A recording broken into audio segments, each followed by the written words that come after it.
Hey, what's up guys? Kevin here. We're down here in our workshop slash storage area slash training center. Chris is here also. Hey.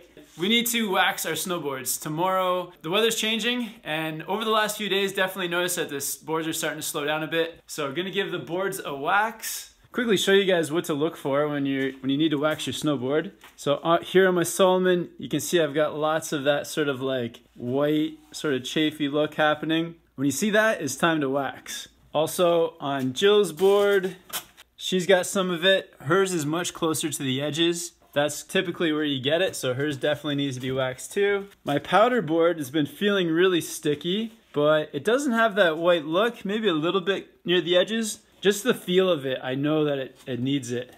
So 3 boards to wax there. Chris, how's your boards? Yeah, well, the Jones Storm Chaser's had 2 days on it since I bought it, so it's still got the factory wax. It's still fast and still feels good, so I'm gonna leave it for a couple more days. Nice. Different story on the Burton process. This one definitely needs some love. You can see it's starting to get cloudy. Plus, there is some damage here, so we're gonna try to P-Tex this. It's probably just gonna be temporary, and then wax over top and see how long it lasts.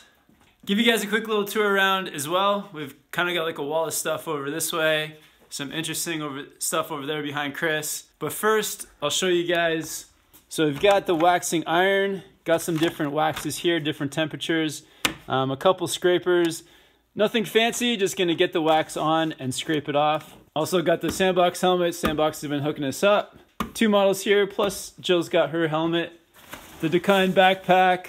Just basically a whole area where I can just store stuff, and then if I need to grab something, this is really key for me, the charging station, all the camera batteries, getting all that stuff ready to go for tomorrow. We got all our outerwear hanging up over there, keeping it nice and dry. Of course, the boot dryer. Lots of random stuff and tools in here. Yeah, this is the exciting table, guys. So Sporter X has been sending us out tons of goggles. So far we've tried all the low light lenses because we've had lots of cloudy days here in Whistler. Tomorrow is going to be a bit of a mix, so we're going to try out some of the transition lenses.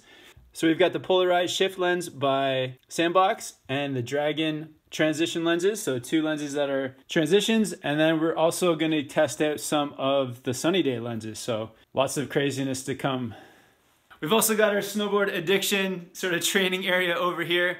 The guys at Snowboard Addiction hooked us up. A lot of times when I come back from riding, take off all my stuff and then just get onto the training board for a few minutes just to stay sharp. Something to do in the off season. Also got the Lone Skateboard just chilling out. All right, so we're gonna get these boards waxed, ready to go for tomorrow. Bindings are already off, so it's ready to go.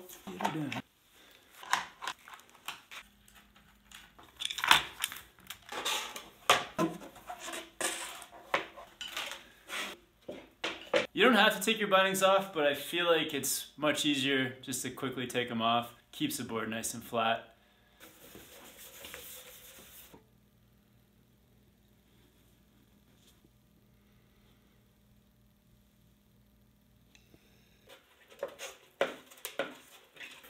Yeah, so when you're waxing your snowboard, first up you just drip the wax mostly around the edges and then zigzag across the base. Then just work the wax all the way across the board. Keep the iron moving so that you don't get, your board too hot in one spot.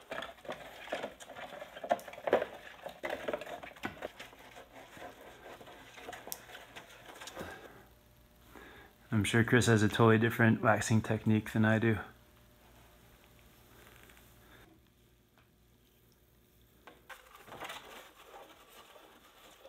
Just a couple of things to avoid, guys, if you're waxing your snowboards. 1, don't use a real iron. The wax will totally ruin the iron and you won't be able to use it on your clothes anymore. Number 2, don't wax your board on an actual ironing board. Same thing will happen. You'll drip wax on the ironing board, completely ruin it.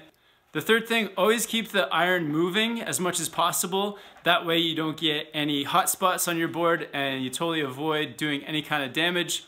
And then finally, guys, waxing is gonna create a big mess, especially when you go to scrape all the wax off. So do it in an area where it's no big deal, like in a garage or outside.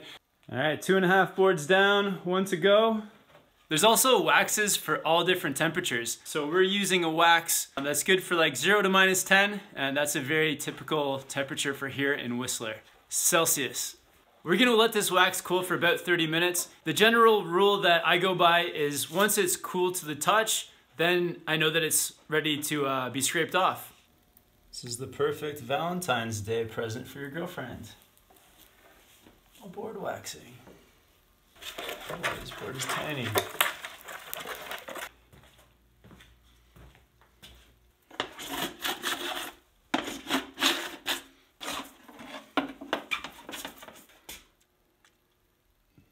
Don't put too much wax on your board or else it's just gonna take you longer to scrape it off. And I'm actually going to leave some of the wax on. So I'm gonna do a partial scrape and then just let the mountain take care of the rest.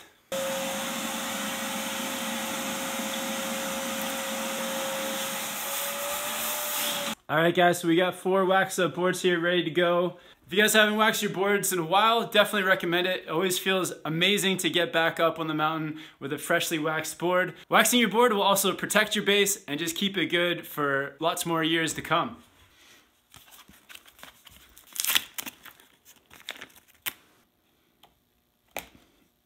One of the questions I get on the channel from time to time is whether or not to get a stomp pad. I think if you're a new snowboarder, a stomp pad is definitely a good idea. It's just gonna make one foot riding and skating a lot easier. If you're more experienced, you don't necessarily need one. On some of my boards, I've had stomp pads. Sometimes I haven't. It kind of just depends. And really overall, it's just gonna make one foot riding easier. So you might as well go for one. So thanks guys for checking out our gear storage / workshop / training center. If you guys have any gear questions, definitely let us know down below. Thanks for watching guys, and we'll see you in the next video tomorrow.